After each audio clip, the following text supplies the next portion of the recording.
کیونکہ وہ یہ سمجھ رہے تھے کہ اسلام کو جو کچھ غلبہ اور شان و شوکت حاصل ہوئی وہ جو ہے صرف رسول اللہ صلی اللہ علیہ وسلم کے دم قدم سے تھی۔ چنانچہ آپ صلی اللہ علیہ وسلم کے وفات کے فوراً بعد ایسے قبائل نے پوری قوت کے ساتھ بغاوت کا علم بلند کیا، اور پھر سیدنا ابوبکر نے اس آیت کے مصداق سے ان کی ٹھیک ٹھیک سرکوبی کی۔ تو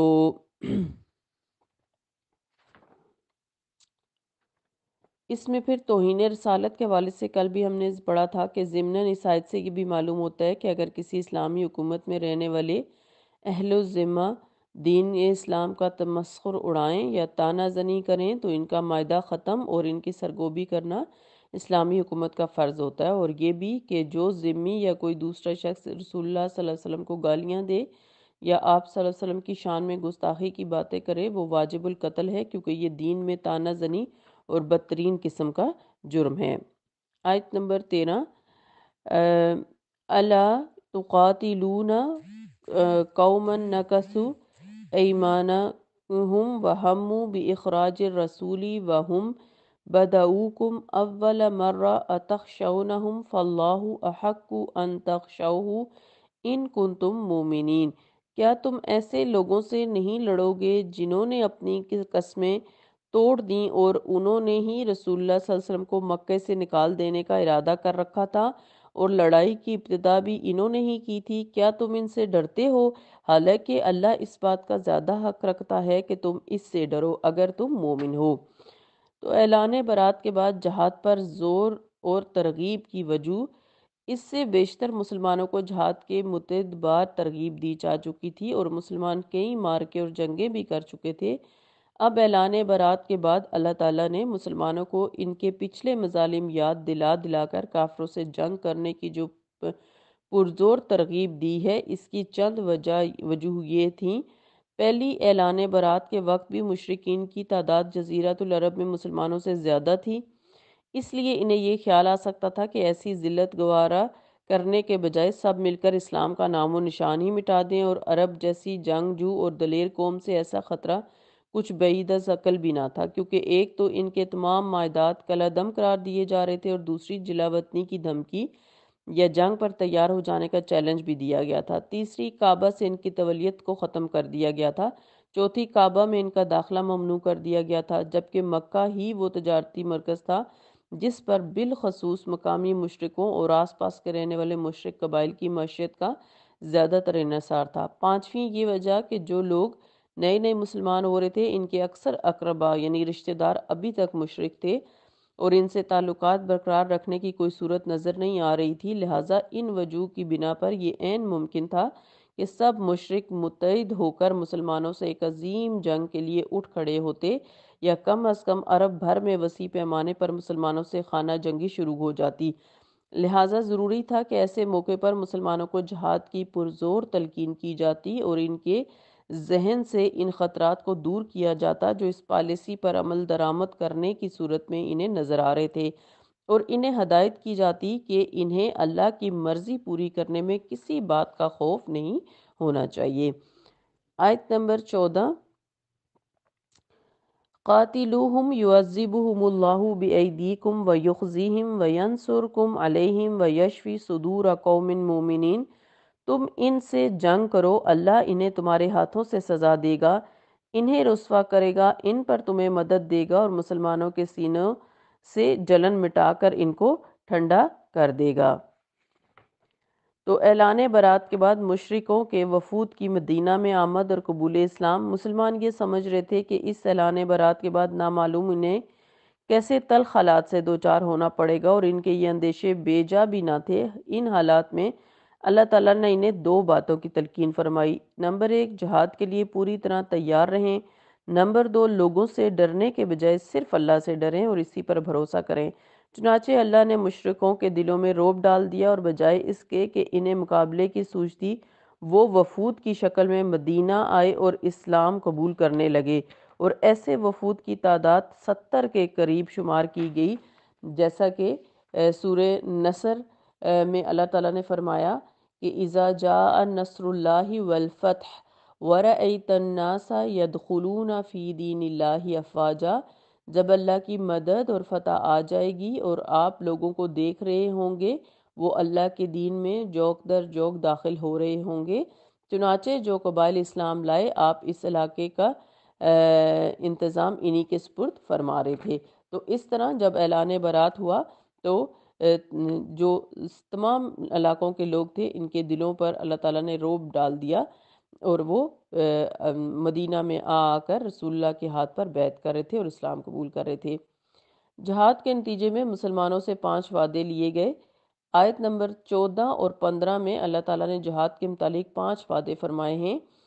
بالالفاظ دیگر جہاد کے فوائد سے تعلق رکھنے والی 5 خوشخبریاں سنائیں جو سبھی پوری ہوئیں۔ پہلی یہ کہ تمہارے دشمنوں پر کوئی ارضی یا سماوی عذاب نہیں آئے گا بلکہ انہیں یہ عذاب تمہارے ہاتھوں سے دلوایا جائے گا، اور اس عذاب کی ابتدا غزوہ بدر ہی سے شروع ہو گئی تھی، یعنی مسلمانوں کے ذریعے ان کو پٹوایا گیا۔ دوسری یہ کہ مشرکوں کو رسوا کرے گا۔ اب اعلان برات میں مشرکوں کی رسوائی کی جس قدر پہلو موجود ہیں جن کی تفصیل آیت 1 کے حاشیے میں ہم پڑھ چکے ہیں، اس سے بڑھ کر ان کی اور کیا رسوائی ہو سکتی تھی۔ اور لطف کی بات یہ ہے کہ اس رسوائی کو برداشت کرنے کے بغیر ان کے پاس کوئی چارہ بھی نہیں تھا۔ تیسری یہ کہ ان کے خلاف تمہاری مدد کرے گا اللہ، اور اس کے مدد کا آغاز بھی غزوہ بدر سے شروع ہو گیا تھا، جس کی تفصیل ہم پہلے پڑھ چکے ہیں کہ اللہ تعالیٰ نے بارش اور فرشتوں کی صورت میں جو ہے وہ مسلمانوں کی جنگ بدر میں مدد کی۔ پھر اللہ کی یہ مدد ہر دم مسلمانوں کے شامل حال رہی۔ چوتھی یہ کہ مسلمانوں کے دل مشرکوں کے ظلم و ستم سہ سہ کر بہت زخمی ہو چکے تھے اور ابتداً انہیں ہاتھ تک اٹھانے کی اجازت نہ تھی، صرف ان کے ظلم و ستم برداشت کرنے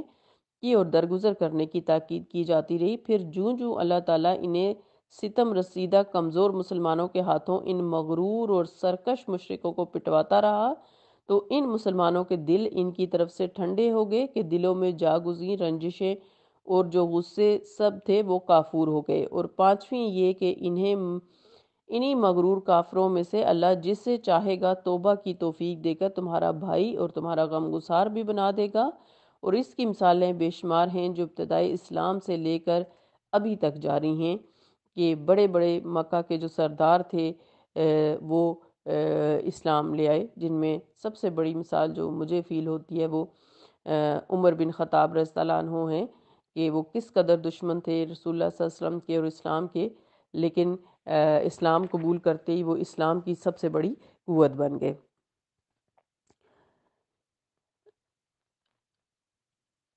آیت نمبر 15 وَيُذْهِبْ غَيْظَ قُلُوبِهِمْ وَيَتُوبُ اللَّهُ عَلَى مَن يَشَاءُ وَاللَّهُ عَلِيمٌ حَكِيمٌ، اور ان کے دلوں کا غصہ دور کر دے گا اور اللہ جسے چاہے گا توبہ کی توفیق بھی دے گا، اور اللہ سب کچھ جاننے والا اور حکمت والا ہے۔ جیسے کہ میں نے ابھی آپ ذکر کیا کہ 14 اور 15 آیت کی تفسیر ہم نے پڑھی کہ اللہ تعالیٰ نے خوشخبریاں دی ہیں ان میں کہ اللہ تعالیٰ جو ہے وہ ان مشرکوں اور کافروں کو مسلمانوں کے ہاتھوں پٹوائے گا اور ان کو رسوا کروائے گا، اور مسلمانوں کی ان کے خلاف مدد کرے گا، مسلمانوں کے سینوں کو جو ہے وہ ان کو سزا دے کر ٹھنڈا کرے گا اور ان کا غصہ دور ہوگا، اور پھر اللہ تعالیٰ ان مشرکوں میں سے جسے توفیق دے گا وہ توبہ قبول کرے گا اور اسلام کی قوت بن جائے گا۔ آیت نمبر 16 ام حسبتم ان تترکوا ولما یعلم اللہ الذین جاہدوا منکم ولم یتخذوا من دون اللہ ولا رسولہ ولا المؤمنین ولیجہ واللہ خبیر بما تعملون۔ کیا تم نے یہ سمجھ رکھا ہے کہ تمہیں یوں ہی چھوڑ دیا جائے گا جبکہ اللہ نے ابھی تک یہ معلوم ہی نہیں کیا کہ تم میں سے کن لوگوں نے جہاد کیا، اور اللہ اس کے رسول صلی اللہ علیہ وسلم اور مومنوں کے سوا کسی کو اپنا دلی دوست نہیں بنایا، جو کچھ تم کرتے ہو اللہ اس سے خوب واقف ہے۔ اب کافروں کو جو ہے وہ دخیل یا ہمراز بنانے کے مولک نتائج یہاں پر بتائے جا رہے ہیں،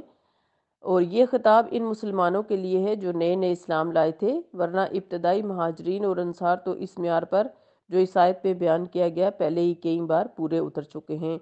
اور اپنے اس امتحان میں کامیاب بھی ہو چکے تھے۔ اس معیار میں بالخصوص دو باتیں بیان فرمائیں،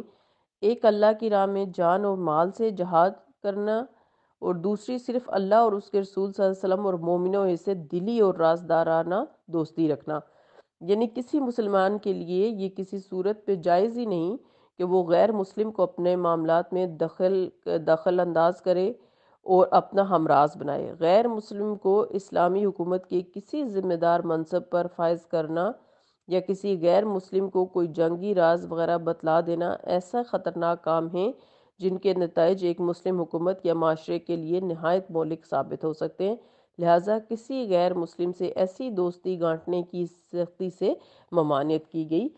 اور اس آیت میں بتایا گیا کہ اللہ تعالیٰ یعنی جو یہاں اس آیت میں شروع میں یہ کہا گیا کہ تم یہ سمجھ رہے ہو کہ تمہیں ایسے ہی چھوڑ دیا جائے گا،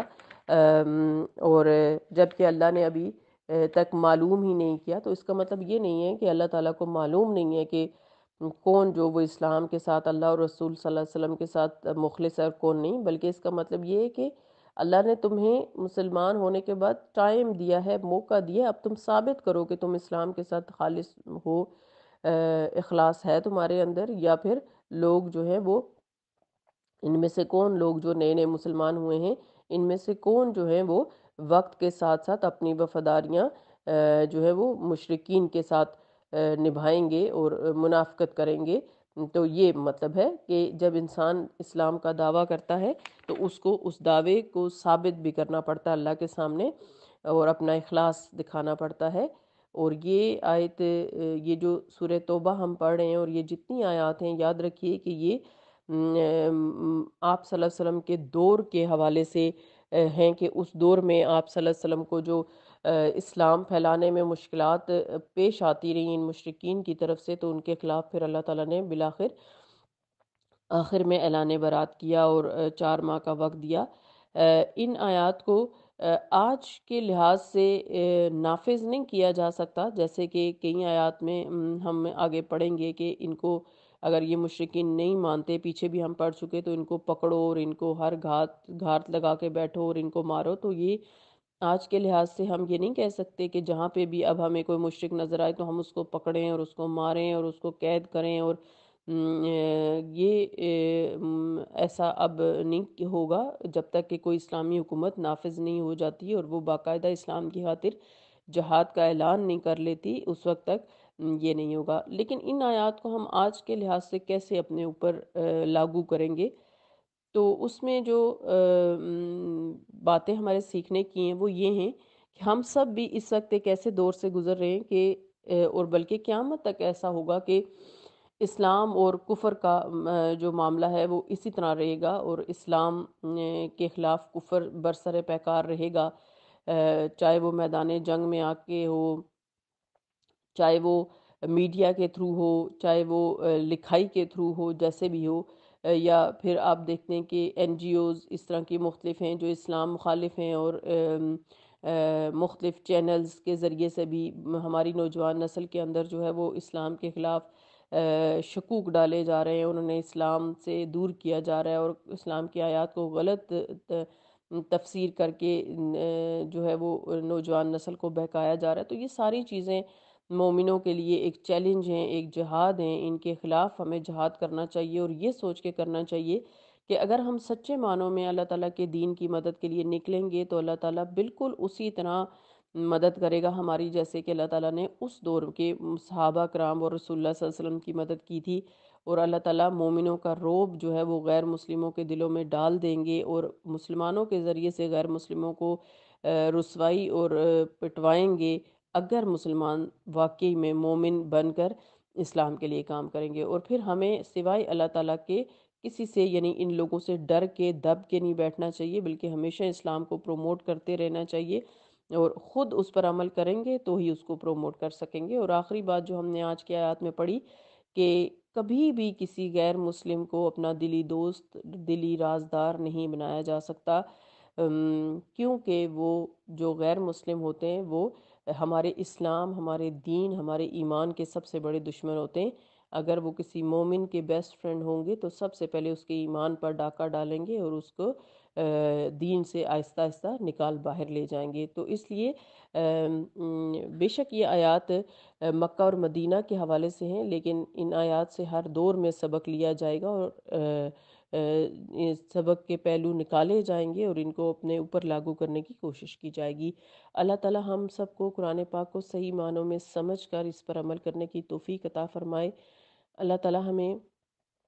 اپنے دین کی خدمت گاروں میں، طالب علموں میں اور مجاہدین میں شامل فرمائے، آمین۔ سبحانک اللہم و بحمدک، نشہد ان لا الہ الا انت، نستغفرک و نتوب الیک۔ سبحان ربک رب العزت عما یصفون وسلام علی المرسلین والحمد للہ رب العالمین،